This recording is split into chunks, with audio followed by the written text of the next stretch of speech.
All right, we want to get started here. Good afternoon, everybody. Welcome to the 47th CALLERLAB Convention in Pittsburgh, Pennsylvania. Today is April 12th, 2022, and the name of this session is Calling Techniques to Enhance Sociability. My name is Jerry Junck. I will serve as the moderator for this session, and our panelists today, seated next to me from Tarzana, California, is Mike Seastrom. Give him a nice hand if you would. And our guy that got the award last night, his first trip over here to a CALLERLAB convention from Germany. Give a nice hand to Michael Braithwaite. All right, I'm going to get this started, kicked off, and turn it over to these other guys as we go. And we've got a couple of handouts. They're both over there. Help yourself after a bit if you want. This session is called Calling Techniques to Enhance Sociability. And sociability includes some different things: togetherness, common experience, and communication.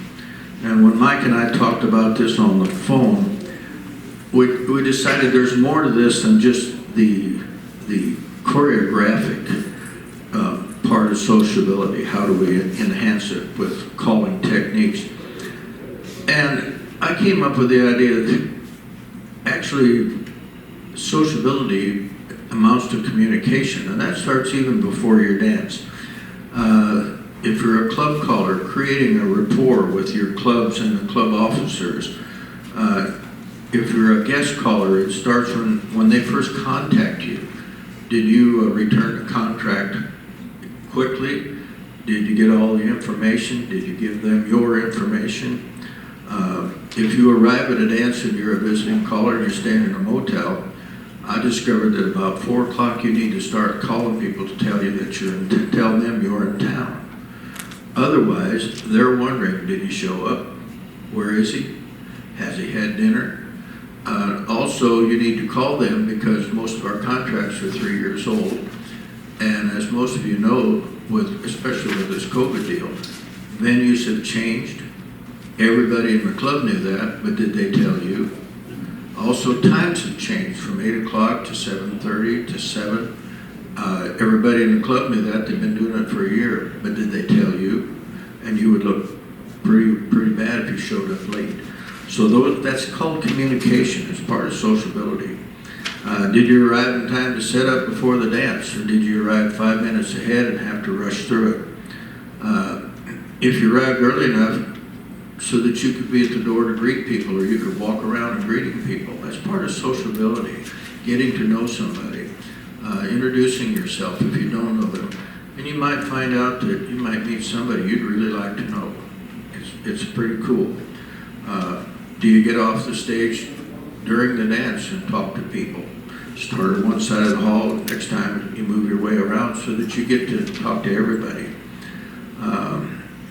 You can, after the dance, did you get down in front if they come by, someplace that they come by and shake your hand and things like that, or did you go to the door to shake their hand? You can always take your equipment down later. Part of sociability is communication, getting to know people. Sometimes configuration of the hall. Mike surprised me last year at the convention. He used my name because it's something I sent in. I work in Arizona in wintertime, and one of my halls has some poles down the side, and I'd always set chairs up end to end or just side by side, and I set 2 rows up. And then a few years ago, the activity director had tables set up there. And I thought, I don't know if I like that or not. She said, well, we just don't have people to take tables up and put tables down. So I thought, well, I live with it. What I discovered, it was the best thing that ever happened, because people could set their drinks on the table. They could look across the table and visit with each other. I found people came early to the dance, stake out their table for their friends, and then they didn't leave. They sat there, the dance is over, and they're still talking. That was a big eye-opening event for me on sociability, and it really made a mark on me as far as, sitting side by side all week. Mike can talk to Michael, or he can talk to me, that's it. across the table, they could talk. Does that make a little more noise on the floor? Oh well. And finally, and this is something I believe in, and if you ever met Marshall Flippo, you know what I'm talking about. Take the time to learn somebody's name. It's absolutely the only thing that we own in our life is your name. And there's nothing makes people feel better than to say, glad you came. Hi, Tom, glad you came. It's really important. And again, you might meet somebody you'd really like to know. So that's, before you ever start to dance, before anything happens with sociability, getting to know people, making them feel welcome. And I'll go one step further, and then I'm going to turn it over to Michael over here. In the 1970s, before I started calling full-time, I was farming. And farming was really bad in the late 70s. And you'd go to a dance and you'd ask somebody how they were doing, and they would take the next 20 minutes to tell you how they were doing. And it was not an uplifting event. And so a couple of things I decided to do. I no longer ever asked anybody how they were. I said, we're glad you came. Glad you're here. Nice to see you. And I took every ballad that I had in my records out of my case, and I did nothing but up-tempo songs. You would not believe the difference in the feeling in the hall with those two simple things. It was huge, and I still watch that really close. It's important. With that in mind, I'm going to turn this over to our panelist. Michael Braithwaite came all the way from Germany, so we thought we'd let him talk. Give him a nice hand, would you please? Thank you, Jerry. Yeah, as mentioned in the intro, sociability. What is sociability? It's togetherness, common experience, and communication, right? And so how will sociability develop or can be enhanced? And things are with contact. Okay, if we get in contact with people, if we communicate with the people, if we touch each other, right? Body contact. If we do sing together. There's a saying in Germany, they say, wo man singt, da lässt dich nieder. Böse Menschen haben keine Lieder. Whether people are singing, that's where the place you want to sit, because bad, mad people don't sing. Okay?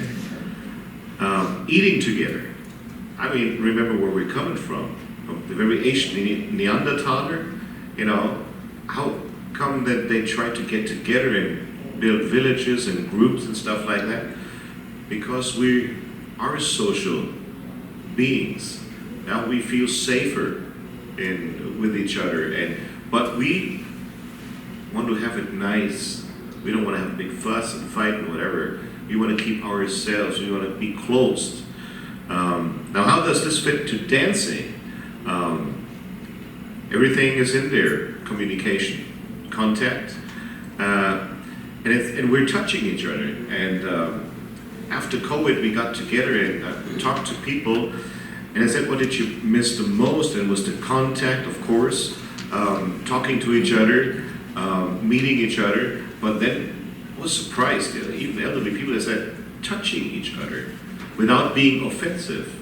People liked it on the dancing, you know, coming around and you know, hugging, touching with the different calls we move. Yeah. So this is important. And what can we do as scholars? Now, in taking the dancing, we have to, I made a distinction between existing dancers, which we do have, and those coming in new. I call them first contactors.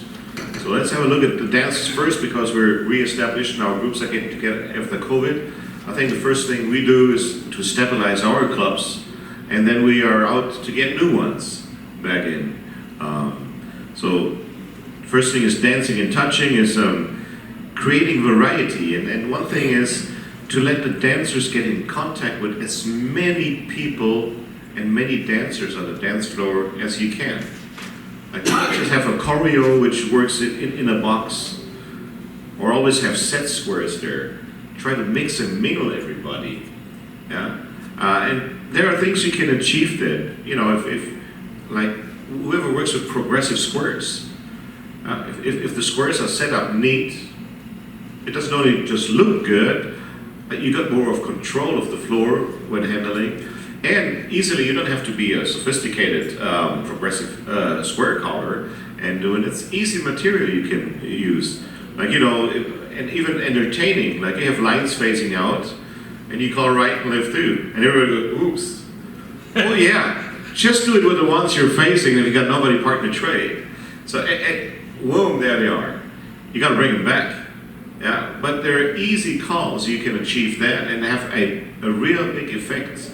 Everybody's gonna talk about that, right? And you can move the other half of the square over and you got your square together again, but you know, squares have switched and you bring them over. You can bring everybody back over but one person, you know, and resolve to home or whatever. And everybody says, yeah, but, you know, oh no, we're not leaving anybody back. And then get that person back over. They will talk about it. They will have an experience. They will have something to communicate when there's a break or even at the after party. So this is one thing. Some dancers also, like once in a while, have the typical dancing type stuff like contra, which is very on the beat dancing so much, and we will get later on to how we set those lines up, right? But this is something which you can add to your dance. Now you gotta make a distinction whether it's a festival dance and you've got a scheduled program and how much freedom you have doing those things. Or if it is at your clubs, which you call regularly, every weekend, then the variety is definitely something you should take care of and be aware of. Old style, some of my dancers, they really like once in a while doing real old style stuff. The Virginia reel is one thing, okay?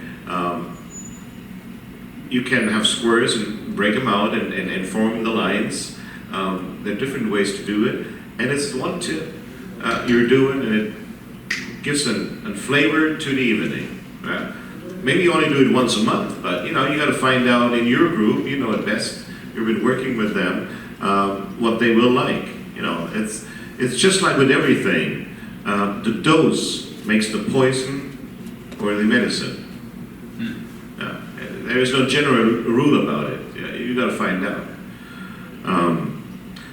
A great tool is if you have set up squares and you know they wouldn't listen, and if you talk to them, you know, mix and mingle a little bit, just to go ahead and have the dancers promenading around, scattered promenade all over, and then do 2 couple dances. Find another couple.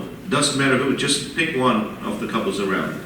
And then do 2 couple dances. You can use that for teaching as well, enhancing calls, right? Just 2 couple. You can do a lot of things with 2 couple, and then make sure you probably want to do that that they get back to the partner in the couple, and then have them promenade again. Find another couple, and maybe even then go out for a break, or go back and find their square. Maybe do they know where they were, and have a singing call, or you know have that done before a break, and you know have them go to the buffet or whatever. Another great tool is Sicilian circles. You can do very much in Sicilian circles. For those who don't know what it is more or less a 2 couple type setup within a big circle where you have boxes, ocean waves, one going to the other, and you can do spin chain through, spin chain exchange. I don't know exchange the gears, but the gears, spin chain the gears, you can go through every level. I had a Christmas party with one of my clubs, which we go from plus to C1, and we had 2-hour dances, and the last 2 hours was together, and I tried to something special. So in the C hour, I picked a couple of calls, which I was working in a foursome, and I said, this combination we're doing is going to be do your call. So next 2 hours we had the A dancers come in, and they had a different set of calls. They all worked out as a zero module.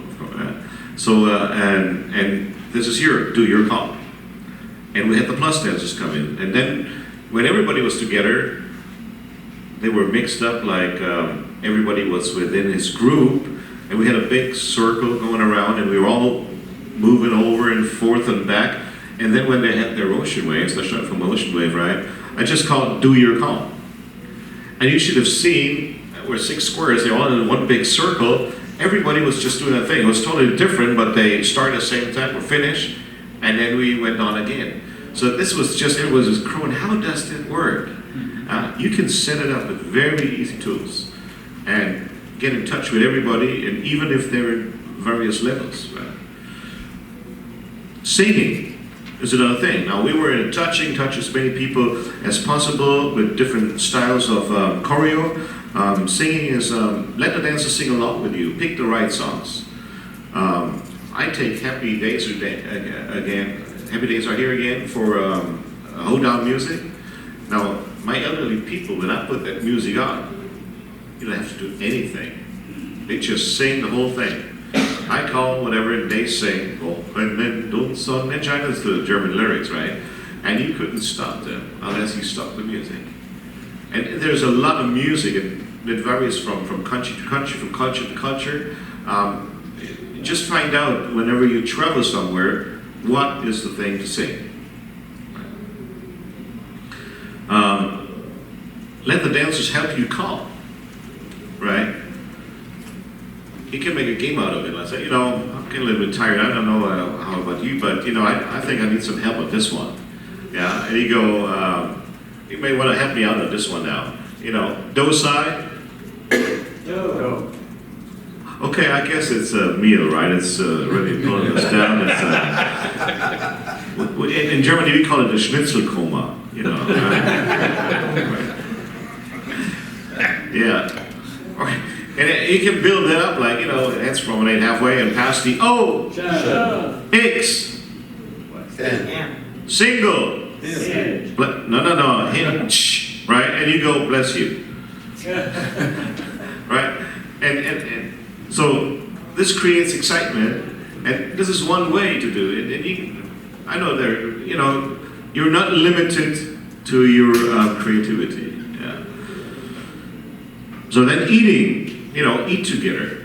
I mean, where do we have that? One common thing in the Bible was, breaking the bread together, eating together. But every religion or culture, when we break the bread together, we're friends, we're not harming each other, there's peace, we're one common, right? So eating is a very important part, eating with each other. And there are many possibilities. If there's a dance going on, you can have a break within between with finger foods. As Jerry mentioned, have tables set up so people can talk to each other and maybe vary from table to table and get as much contact as you can. Or have an after party. It doesn't have to be long, an hour, get a pizza, drink a beer or whatever you want, together, chat. And you'll be much more tied up with the club, the members, and be much more teaming up together. Right? As said before, tables and seating is great. Now, those is for the dancers, which exist already, our clubs and festivals and whatever. And the second spot I think is very important, if not the most important, is for new dancers and first contactors. How do they get in contact with square dancing? Usually they're advertised, and then we have an open house or one night stand or a dance party, whatever you want to call it. But how does that work, and how does it look like? About 20 years ago, I started analyzing things because I always heard one sentence, which I couldn't stand anymore. And that is, everybody was eager, they were coming in, they were having a good time, they were greeting the newbies, and, we showed them the dance, what we're going to do like, and, we're going to include you, whatever. And what happened then is when the others were asked to join, right? What was the sentence they did say?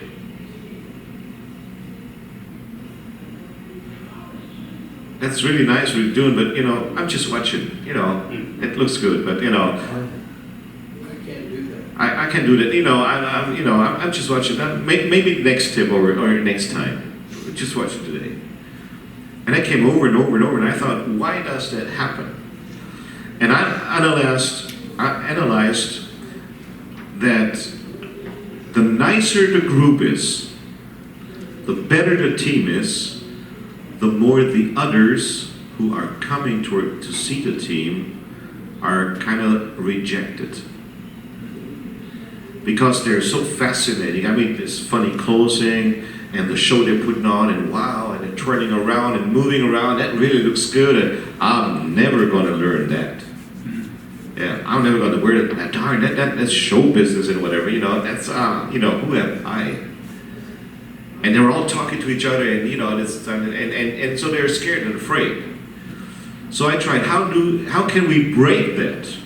Yeah, how can we get them in there? And, you know, what they're coming in, they're seeing a team, but they're not in the team. And we're inviting them to come to us. We want to make them a part of the group, of the activity. And to me, it's just like, you know, and sometimes the dancers are just talking to each other and hardly talking to the new ones coming in, or maybe just greet them and then let them sit there. Yeah. So this would be just like if we were hosting a party at home, and the close friends of you go in the kitchen, have a ball, and the rest is sitting in the living room, in the dining room, and just, you know, waiting for something to happen. Okay?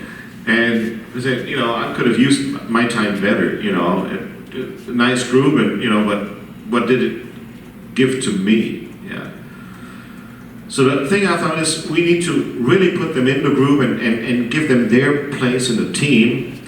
And the one thing I use, and you may want to come up with something different, is that they're all come in, and I tell my dancers, we're not going to dance. You're going to just talk with the others. Welcome them and check whatever, you know, small talk, and have them welcome, make them feel good. And then when it's time to start, we go with a big circle. And I don't say anything about dancing. I'm not scared of anybody, whatever. I just say, we're going to have a big circle. Please, everybody get up. We're going to have a little welcome here. We've got guests here. We want to welcome them. So everybody gets up. And then I have the new ones say, would you please walk to the center? And because we're going to have a warm applause for you and then a welcome. And so now the new ones are all in the middle. And here comes the entertainment part, what I do, but you may just want to go ahead and so everybody just close the circle, and, you know, we have the new ones in there, big applause, and welcome to our open house, whatever, dance party, to square dance, and to the whatever Munich roller coasters, and lock the doors so no one's getting out there. And you got the first laugh. And then I tell them, you know, in the center now, you're going to do something, we're going to have someone for you, he's going to take care of you the whole evening. I mean, any questions, whatever, you want to drink or whatever, he's going to show you where is what, going to take you home, you know, pull back your cushions, your bed, do breakfast for you tomorrow. You've got the next laugh. So the center circle, the center people, they pick from the outside an angel, and they're mentoring them the whole evening. Okay? So they come in, and in the center now you've got couples. And on the outside you have the angels, the club dancers. They come into the center as well as a couple. So now when everybody has a partner, we go in a big circle, and then we start with the first moves, circle. And the biggest thing I do, the first thing is face partner, do-si-do. Because they know it from country movies, and you do your jokes about it, right? And then right, left, right. And this is where everybody touches everybody in a big circle. And you can bet I do that twice. So now we've touched, you know, we've got someone, and our partner's coming around, and it's going to take a while, but they were happy to see their partner again. I mean, they probably never met before, but there you are, happy. So we do a little bit of dancing, easy stuff, and then we have a little break. But before the break, I say we're still standing in a circle again. You're going to remember this person, in this spot exactly is where we're going to meet again. You've got a date with an angel. Now, who can say that? So after the break, they come in, back to the same spot. And this is important because, you know, you don't want to waste a lot of time. Now, there's no need, you know, I'm rejected, I don't have my partner, I don't know where he is. Everybody has the application and comes back. So the setup is pretty fast. I mean, that just works like that. And now you go in circles again, a little bit, not too long, maybe for 30 seconds, have one round again with the right, left, right. And then I say, now we're going in little circles with 4 couples, Canadian dancers together. And they form their little circles. Most of them, they get in squares anyway. And then you cut the squares and set them up. Now you explain the square and the setting, whatever needs to be done and said. And then you do the first walks within the square and say, what we just did in a big circle, we as well can do in the little one. It's getting a little more dynamic. Okay? So then after this tip, I tell them, now this is your place.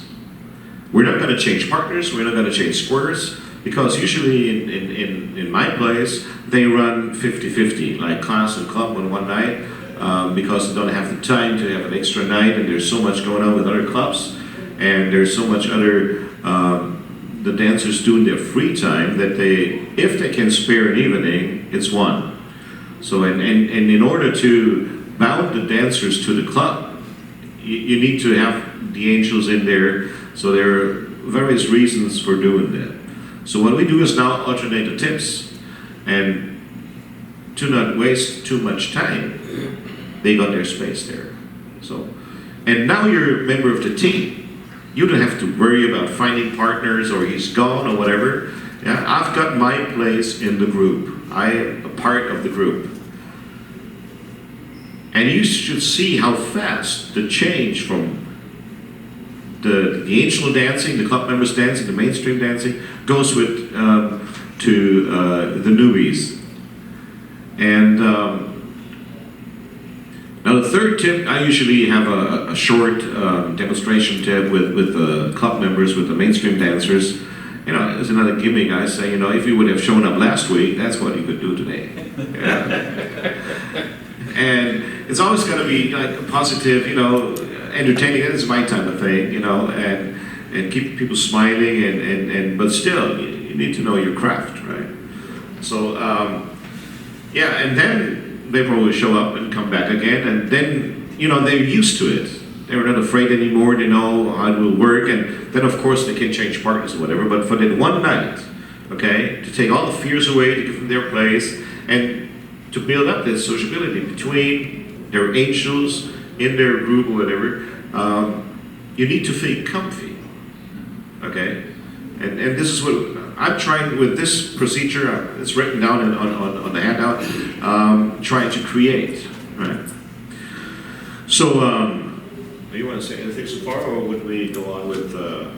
We can move over to Mike if you wish. Right. Give Michael Braithwaite a nice hand, would you please?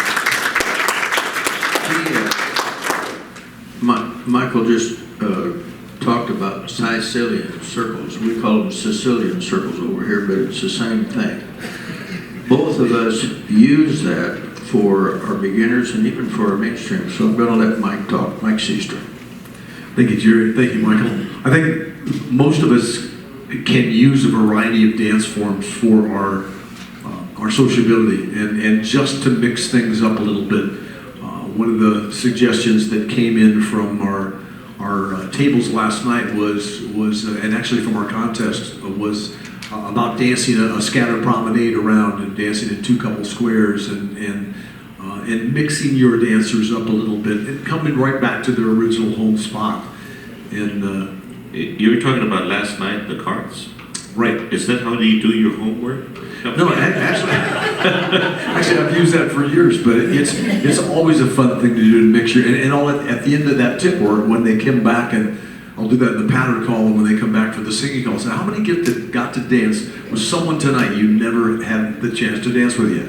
And half the floor raises their hand because they get the chance to mix things up with each other, and you're creating that sociability, that interaction. I'll do a little thing where I'll have 2 couples dancing together, you know, in that part of that, and I'll have them, Alaman left, come back and promenade in your little square. Stay in your little square. The oldest couple wheel around. And invariably, you got one of those people, nobody's wheeling around, you know, so like, So you get them interacting with each other. And I think that's some of the fun that you can have with using different dance forms at your dances. I think it's fun to do things like having a no hands tip, and where during the patter call, or no hands to the owl man.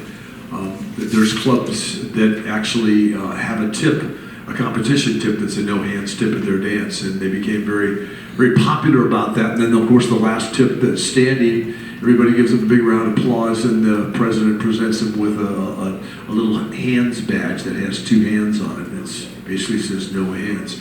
So those kind of things that create that sociability. I know that there's clubs that I've called at, and probably you've done the same thing, where they will have one particular tip. They'll have all their club members go out and say, all the guests stand pat, we'd love to be able to interact with you a little bit. They'll go, all their club members will go out and grab a guest and bring them out on the floor and dance with them.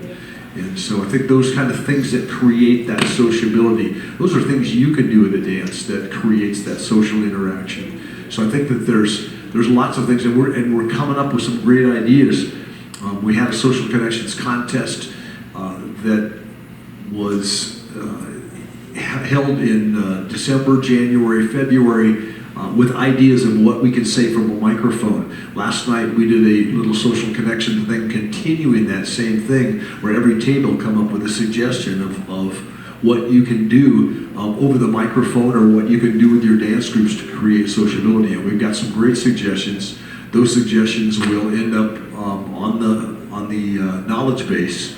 So we'll have another resource on the knowledge base for a caller to go to and find some of these same ideas. So I think the more that we can do that, the more that we can interact with a group. And as Jerry said, being there early, the ability to shake people's hands, introduce yourself to people, get to know people's names. I know, how many of you have an issue sometimes with remembering names? Don't we all? There's been very few callers over the years that I've known, and Flip was one of them. Bobby Byers, another one. Bob's the other one, that can know a person's name. I know working, well, with working with Bobby the whole weekend, you can tell this story. So by what, the second night? By the second night at Kirkwood Lodge, Bob Byer and Flip were both there with me for years. By the second night, even if we had 12 or 15 squares, Bob Byer could call everybody by their first name. Wow. And remember it. And a year later, when they walked in the door, he could call their first name again. He had a photographic mind. It was amazing. I know one of the places that he worked was in California. Winterfest. What's that? Winterfest? Not Winterfest. Well, Bobby was at Winterfest, of course, but the McLeod. Now, Bobby had a group following my group in McLeod for years, and on Monday night, on the Sunday night was the get acquainted. On the Monday night, though, he would just call everybody's name out, and by literally, we'd been there a day, and he'd have everybody's name.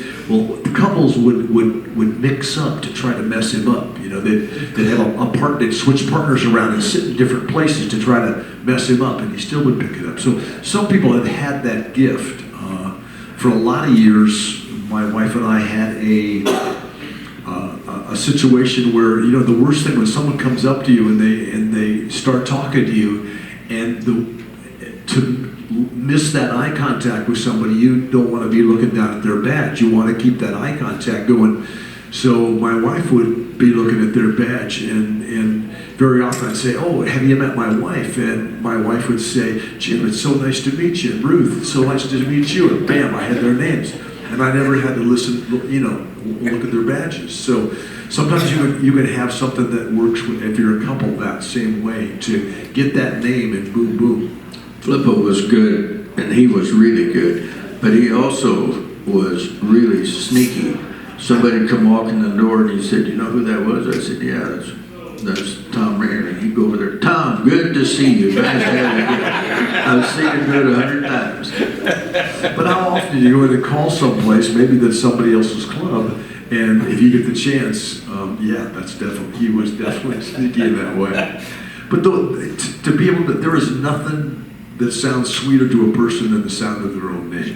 And if you can remember their name and call them out from the floor in a great way, and, you know, "Nice save, Bill," you know, and that kind of thing, it makes a big difference and has an impact and creates that.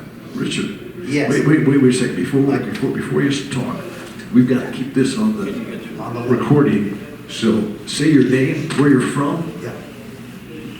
Richard Rosenfield, Ithaca, New York. So we have a very small club, and in walked, while we were dancing, in walked a father and his daughter. And the daughter was still was 9 years old. And it turned out, we learned later that she had some autistic issues. And the first time they came, they just wanted to sit and watch. But they said they liked what they saw. They'd come back.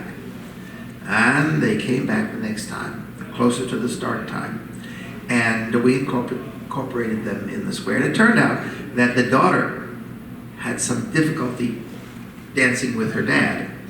And so we had a younger school teacher who had experience dancing with exceptional children, and she took her in hand and she became the partner.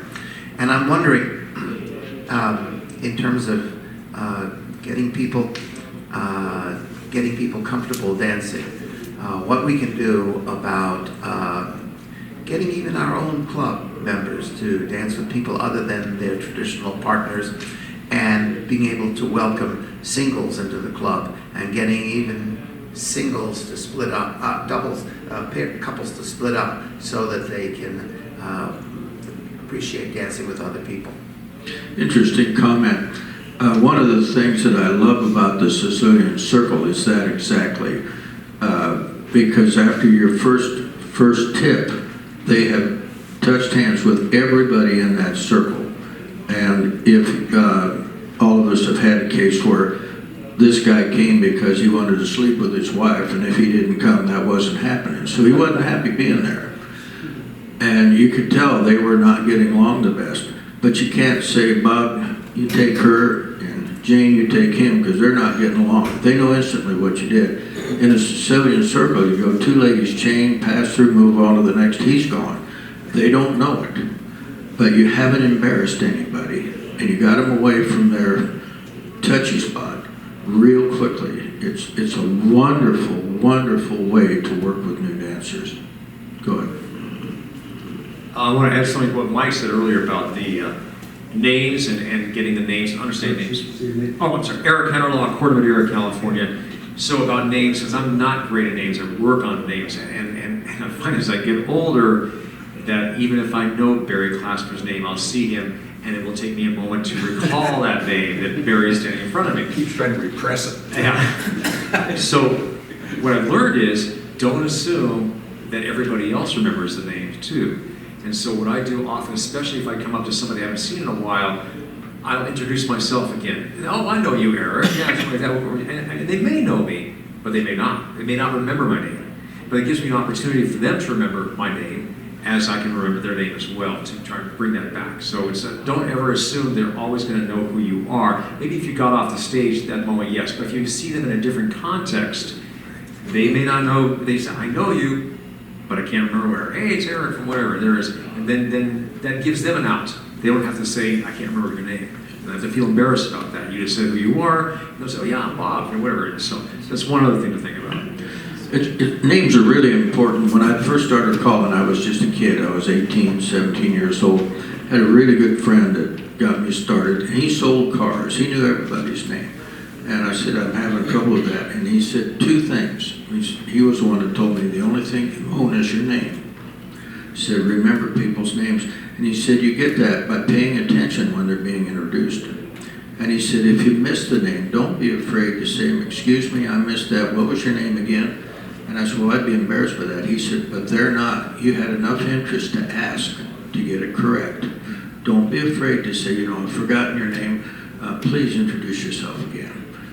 It's a wonderful thing to do, and it really makes people feel good. The other things, if you check for like memory books and some information on how you remember things, if you can attach a visual aid to that or something visual to that name, very often it can light that name up and you remember that name better. Same thing with calls. If you can make some kind of comment as you teach a call, and you've got some visual picture or some story about that, you can tie in that you'll help your dancers remember a call better. You bet. And we talked about all these things about memory and things like that. Second aspect of our charge here actually has to do with calling techniques.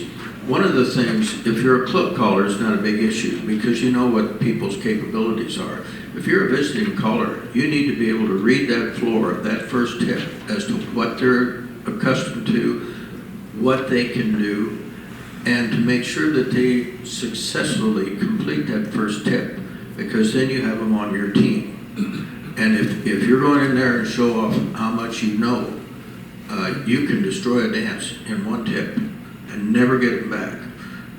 Choice of music, you want up-tempo music to start with. Make people happy.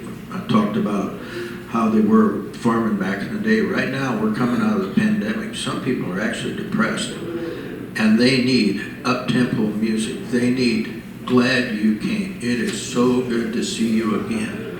It is so important. It is so important. Just being here in this hall, how many of us have said, man, am I glad to see you? It's really important. And then we've got to remember, because people are coming out of this pandemic, that they haven't danced in 18 to 24 months. And they're not going to be as sharp as they were 2 years ago. And first thing I decided to do is I got to shorten my tips, because even though they've been out exercising and walking, that's not the same as being on a dance floor. They're out of dance condition, dance shape. We need to be aware of that. We also need to be aware that we're going to have to call a little more along the standard applications thing for a while, till people get their feet back under them and you hear a call. The best couple of dances in Iowa were at a dance I did last June when I first started back. And it was a plus dance. I called Crossfire, and Danny walked in front of me. He looked at me and said, Jerry, I got no earthly idea where to go. I like to fell off the stage. But so it was a fun evening. We laughed about this and that and the other, and I wasn't any better. I hadn't called in 14 months, and I'll tell you what, I was nervous about it. But that helped me when he said, I've got no earthly idea where to go. I thought, well, this is all right. We're on the same page here. But we need to be aware of that. And especially if you had a class that just finished up before they shut us down in March of 2020. Those people only had that short time of class. When they come back, we've got to be very aware that we don't blow them out of the water, and take some time and get people back into the habit of dancing, back into listening, and back into feeling good about themselves. It's really important. You know, he said something that just really rings with me. When you make people feel good about themselves, it makes you feel good. And when you can do that with your dancers, that brings that joy right back to you 100 times. You also said something about reading the floor. Yes. And I love this because we had that conversation earlier, Barry, where many of us that have called over the years, we know when we walk in, we're going to call things and watch the floor do certain things. And I think even years ago, Ed Foote did a session on that, and then Barry, you and Ed did a session on that, and it was entitled Sussing the Floor. Sussing the Floor. Now, when I first saw that, I said, Sussing, what is this? Anyway, Barry, I'd love you to just tell your side of this, because Barry came up with that term. Well, I didn't come up with it. It's Barry Clasper. But it's Barry Clasper from Toronto. It's a perfectly good English word. Google it. The word being English. So it's commonly in use in England, and being a Canadian, we find that we're often kind of mid-Atlantic, right? We're halfway between England and the U.S. in terms of the words that we tend to use, and expressions. And I found myself in situations often where I'm interpreting back and forth. So anyway, I had come up with, actually this came from a conversation I heard here at CALLERLAB. I can't remember everybody that was in the group, but there's a bunch of people like John Sobolski, I remember was part of it, and I think maybe Tony and people like that, and they were talking at the bar, and I'm, sitting back eavesdropping on them, and they were talking about how, yeah, when you go in and start with a new floor, you do some things to kind of feel them out, but we don't really know how we do that. If somebody asked us to explain exactly what we're doing and how we do it, they couldn't articulate that. So that gave me an idea for a panel that if we could find some people that could figure out how to articulate how they do that, that would make an interesting CALLERLAB panel. So I came up with that idea, presented it to the board, and or to the EC, and they said, yeah, that's a good panel. You do something with it. So I kind of described what we needed to happen, and I just picked this title out of the air, Sussing the Floor, because that's the way I thought of it. S-U-S-S-I-N-G, sussing. To suss something out is to develop sort of almost an intuition for how it works and what's going on. So it means, deciphering what's going on the floor. What have you got in front of you to work with? So Ed Foote took some, had an objection to using that word. He said, what the hell word is that? Just like you did now. Like, what do you mean by that? Why are you putting that in the title of a session? And of course my answer was, well, that's so that people would come to the session to find out what it is. And it worked. The session worked really well, and we ran it for, I think, 3 or 4 years. I didn't do it every year, but the first couple I did, Ed was the first one, I think, with me and 2 others. But it was a really good session. I suggest that you look at the handouts and listen to them, because there was some interesting different approaches that people did without even necessarily realizing that they were doing it, to figure out how are the dancers going to react to what I usually say, and what do I need to change in the way I say things and what I say in order to be able to give them an enjoyable dance. Interesting. One of the things I've always done is I go to a dance with someone I admire and watch them. Pay attention to what they're doing. The best guy to read a floor I ever met was Jerry Haig, bless his heart. And I asked him, one time I said, you're the only guy I know that can say circle left and know what the floor can do. And he said, well, not exactly, but he said, when I said bow to the partner, corner 2, he said, did they bow to the partner? Did they bow to the corner? He said, when I said join hands and circle left, did the boys have their palms up, ladies' palms down? He said, did they shuffle or did they swing the girls? He said, when I did an Alaman left, did they do an Alaman left or did they do a box of flea and then twirl the girls? He said, if they do that, choreography is out the window for the night. They're going to play it. He said, then your next sequence is you put them into waves and you see if they can swing through, girls circulate, boys trade, and then find a fold. If they can do those 3 things, you can call anything you want. And in 2 sequences, he knew what the floor could do. And I've never forgotten that. He was a master at that. But it's part of sociability, making people feel good about themselves, finding where their level of ability is. And our job is to entertain them, not us. So, Michael. Yeah, absolutely. Go along with all the set. Really interesting and valuable inputs. What we're getting here. On the back page of the handout, we had some ways to get into mixers, contralines, and Sicilian circles. And the important thing is, or to me, is always got to be as effective as possible and as fast as possible. And I just may explain, getting into mixers, depending on what the mixer requests. If we have everybody promenade, scatter promenade, like we're talking about, and have everybody go in a big circle and have everybody promenading, and then have them stop and everybody face their partners, then you will have 2 circles. We will have the boys in the center facing out, and you have the girls on the outside facing in, and then you can start whatever the mixer gives along, and you will change partners with, with circulates or with counting steps or whatever the mixer requests. If you need the boys on the outside, you may as well just call star through and face, and you've got the girls on the inside and the boys on the outside. So this is a pretty fast way from normal squares, and that's what we need. Everybody needs a partner. Then we can really easily set up the mixer. The same thing with contra lines. If we have the squares all nice lined up, we call them heads lead right and circle to a line, and then we just have them adjust to each other, and there we are, have the contra lines, right? And you easily can work, and if you can manage, and if you desire to bring them back to the same spots, if you're doing a kind of a contra type hold down thing, and if it's not a specified routine which runs a certain amount and keeps partners apart or whatever, then you may as well can even do a singing call and just have the squares done again. If you said drop and be in your own foursome square, four couples, and we have a zero line, partner line right here, and you can go on from there and resolve quickly and have a singing call done.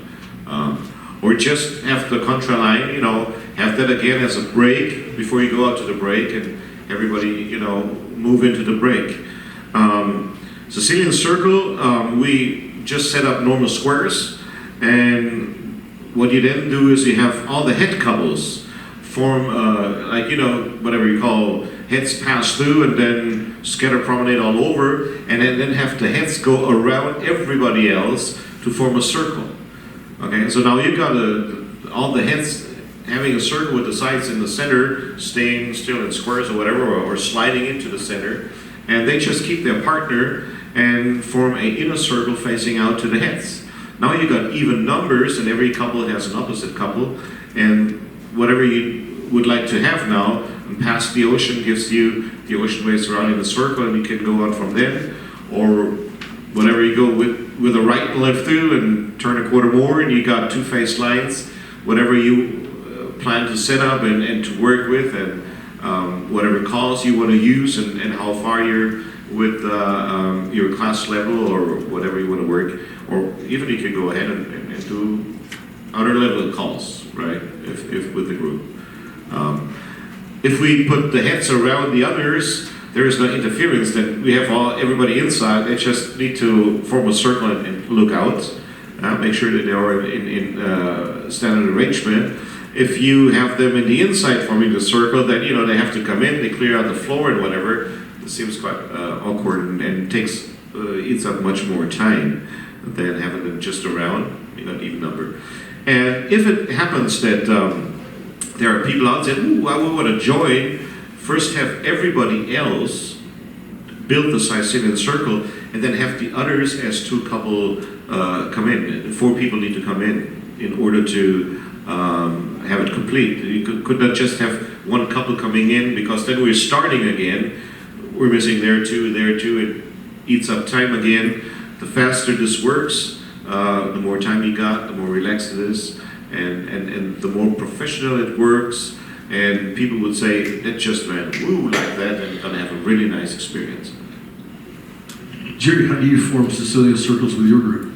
I'll have a man left and promenade and stop, and I'll start with this couple here. If I know their name, you wheel around, every other couple wheel around. Done. And you can have an extra couple because they're only out one sequence. If you say pass through, move on to the next, there's a new couple just standing, but nobody sits. That's what I love about classes, because nobody sits. No one. Everybody's on the floor, and if I need an angel couple to fill in to make it even, that's fine. If it's empty, it doesn't matter. Pass through, move on to the next, somebody else stands, and they get onto that very quickly. Right. You can emphasize that if you're a couple that's facing clockwise now, that's your direction. Yes. If you're facing counterclockwise, that's your direction. How many counterclockwise couples I got? How many clockwise couples? And they'll maintain that direction as they progress around that circle. And again, by doing that, pass through, move on to the next, square through 3, move on to the next. By the time they get around in one tip, they have touched hands with everybody in the hall, and all of a sudden there aren't any strangers. Absolutely. Without anybody being aware of what you've done. Yes, Eric, the microphone is on its way. Eric Hunterlock, Court of Madeira. So Sicilian circles, I've seen them on paper, I understand how they work, I've not done them. What, in practical sense, is the minimum number of couples you need to make that thing work? For instance, if you only have like 2 or 3 couples, it's not going to work, or 2 or 3 sets. You need some amount to make that circle go all the way around. What's the practical minimum number? What'd you say, Mike? 7, 8? 8 I'd say groups of 3 to 4? 4 squares. Yeah. Michael says 3 squares. 3 squares? I had 12 couples for my beginners this year, and I used it every tip. Another thing that's really good about it, and I guess this gets away from the sociability thing, and maybe not. I start every class with that because I can review everything with nobody sitting out. It's cut my teach time down by a third. I used to do that. I used to do that all the time with 2 couples. I did 2 couples. Yeah. And I'll start with that, but that 2 couples everything now. Yeah. I'm tired of 2 couples, so. Same thing. Question. It's fun because you can. It's fun because you can progress them around and they get to dance with each other, and that's just that's a big part of that. So I think that works good, as does the scatter promenades. I'm sure other people have things about sociability that your club is doing or that you've seen done that makes people feel welcome. Party dances, having decorations for a Valentine's party, for a Christmas party. My club that I had at home before I went to Arizona, every Christmas they had a big dance, but they had before Christmas they would have a dinner, a turkey dinner, and then have a dance. And you'd be surprised how many people came to be a part of the club for that one night just because it was going to be a party. They had a little dinner, and it really made people, the clubs around the area, like to come there because they made to feel welcome. Mike Kreska from Alaska. Going back to the Sicilian circles, I think the optimal number is 12 couples because otherwise the circle gets too small and the distance between the sets gets too big and the progression gets difficult. But if your group is too small, you can dance them in columns instead Yes. of circles. You get the And I same have result. done that, yes. Good point. Another thing with socializing is, that happened in Vienna twice, and they would have planned it again, or we had it in Munich as well. Like there was a festival dance going on over a weekend, and we have a lot of clubs in those areas. So what they would set up for people coming in to have vacation time there, and so they could visit the clubs as well. But they also had offered sightseeing tours for people. They could sign up. So there was something else besides square dancing. Now this would be like for festival or, in the area if they come together and do something and say, we're going to make something special, right? In Vienna they would call it Vienna Calling, and they would get together and kind of check their programs and whatever and their nights of the clubs participating and would come up with something special. And for the clubs you could do enhancing sociability with your members, like some of my clubs, they have a beer garden. They go once a year in the summer. Everybody knows what a beer garden is. Famous Munich, we drink beer. It's, in the shadow, and we have a good time. So this is very famous in Munich. They take bicycle tours. They go to a Christmas market and have fun, right? And there are different activities you can offer besides square dancing, which will help the group grow together, right? We had a case in point here this year. Ed Foote is proud of Pittsburgh, and Ed Foote gave personal tours to people coming into town to show off Pittsburgh, which was really cool and had to make you feel welcome to Pittsburgh. I thought it was a great thing. It was fabulous. What a great tour. I'm Judy Thomason from Denton, Texas. This is back to just making people feel like it's a fun time when they're there.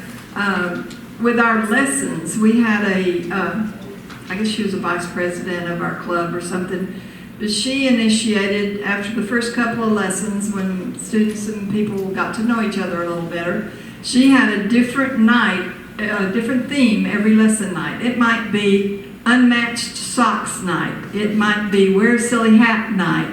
If it was Halloween, dress up. Now you didn't have to do it, but she always had a little prize for somebody. And we'd go around and put our hands over people and clap for them, and somebody would win a candy bar or something silly. And it really did bring the class closer together. It's a really novel idea. I do some special dances like that. One of my biggest ones is a play on my name. I do Junck night, where you dress down. You cannot believe the clothes that you see coming in the hall out of that. Nobody matches anybody. We got the last dance before Christmas with my Monday club. They invented something they call the red cap dance. So you got to wear something red up there. You know, usually it came from a Santa Claus type thing, but you know what they all pick out with red caps and what a deer is and red lights and stuff. That's just crazy, right? And everybody loves it. You don't have to, yeah, but everyone's to. Those kind of things are terrific. I know during our Zoom sessions, we found that we would have 30, 40 screens up every Tuesday night, and we realized that the connection between the people was the biggest thing. So very often we just stopped and we would, for instance, when it was National Pizza Night or National Pizza Day, we figured that out the week before, and we told everybody, have pizza delivered, cook pizza. We want to hear about your pizza next week. So it was National Pizza Day. Some people were going to their door to pick up pizza that was being delivered. Some people were cooking it there. Everybody talked about their pizza, and then we asked people, "Oh, what was your favorite? What's the best pizza? Where do you get the best pizza?" I learned more that night about where you can get some really good pizza. But we just gave everybody on the screen a chance to speak. One night, I noticed that one of our dancers was dancing in front of a refrigerator. And so she had all these magnets on a refrigerator. I said, "Ruth, bring one of those magnets out that's got a story and tell a story." And she told the best story about this refrigerator magnet. So we made next week Refrigerator Magnet Week, and everybody brought a refrigerator magnet and talked about it. Now, if you have a smaller group where you can actually do that through the course of the night, or bolo night. Somebody had a bolo or a tie that had a story to it, or it was from somebody in particular that had a particular meaning to it. So those kind of social things where people can connect and tell their stories are a great part of sociability. And when they get back together to dance as a group, they have something they'll talk about. Well, I remember your refrigerator magnet. And it actually does come up in conversation, just little things like that. Bill Luttrell, Alito, Texas. I just going to add one little quick thing that I discovered a few years ago that really worked for me at my weekend things that I do on. And that's where people come from different places, you know, and meet for the first time sometimes. And I usually started it off with square dancing or something, but in later years, the last 2 or 3 years, I've found it's been effective to just set everybody down, you know, rows like we are here, and only stretch it around as far as we could to try to make it where everybody can see well. And just pass the microphone and have everyone tell something about themselves that had happened that was funny, you know, hilarious to them. And it sometimes it was embarrassing, but it always was very funny. And it let everybody begin, of course, with your own name and where you were from. And that worked out to be very effective for me. And I was pleased that it did. And I just, it's a spur of the moment thing I thought of about 3 years ago. Thank you. And if you had Flippo there, you didn't have to have anybody talk. He could go to the next hour. Hold on, I'm going to interrupt you. There's one thing I know about in this world, and that's Flippo, because I've known Flippo before he was ever started calling. He called his first dance back that he ever called a tip in at my dance in Cisco, Texas back in 1949, I think it was, or maybe 50. I guess it's 50. I started in 49 at a dance club in Cisco. And I can tell you more stories about Flippo than you ever want to hear. But the first thing I want to tell you, and I have heard this over and over and over, boy, that guy is a natural, he is something else, he is really good, he just got it down. No, he don't just got it down. He worked like nobody you'd ever see. He worked when you weren't looking, learning names. He worked when you weren't looking, learning choreography, practicing what he's going to do for the night. There wasn't nothing natural about Flippo except hard work. I will promise you that's the truth, that he was a hard-working young man. He really was, and if you got to know him, you realized that, how hard he worked at the craft. He made it look easy, but there was nothing he did wasn't planned. You bet. Yeah. You bet. We've got about 5 minutes left or 10 minutes left. Any other questions? If not, I want you to give a nice hand to Mike Seastrom. Again, this is our first chance, I guess, to meet Michael Braithwaite, but it's been a pleasure. Give him a nice hand. A nice hand for Mr. Jerry Junck, our moderator.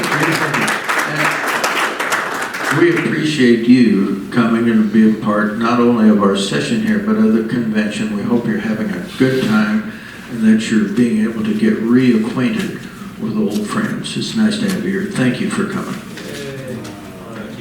Listen, one last thing I'd like to add is please don't underestimate the value of having food at your event.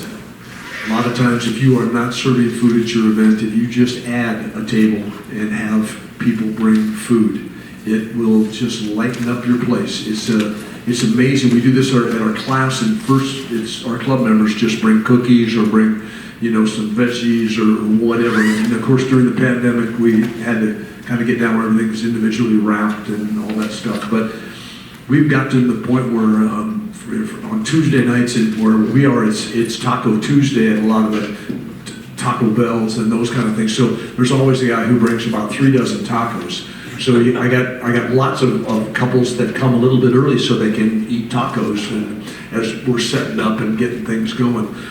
It's gotten to the point where there's a little bit of a competition between 2 or 3 people to see what kind of a dessert they can make, and we always draw, anybody that brings dessert or brings a food gets a ticket, and at the halfway through the night we'll draw a ticket out and give a free dance pass to the person that wins. And so and there's a table in the back, and everybody hangs around the table and talks, and so food is a great social tool, and you can make it fun, and at the end of the evening, if there's leftover stuff, we're always giving away. Hey, there's some of Mabel's cookies back there, or I'll get a question. I hope Mabel brought her cookies tonight. Mabel, did you bring your cookies? Yeah, they're back. And so that kind of thing creates that kind of social interaction and fun.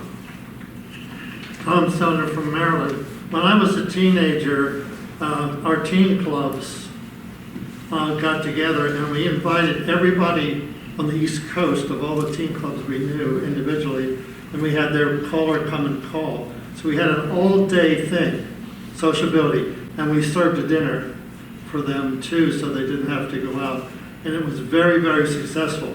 We had about 30 or 35 teen clubs come to our one area, and we did this for a number of years. It was very, very successful, very social, and we got to know, actually, I think because our Square Dance Club, we had a bunch of them around the area, we knew all the other people in all the high schools around. How many places do you live, do you know the people in the other high schools? We did. We knew all these people.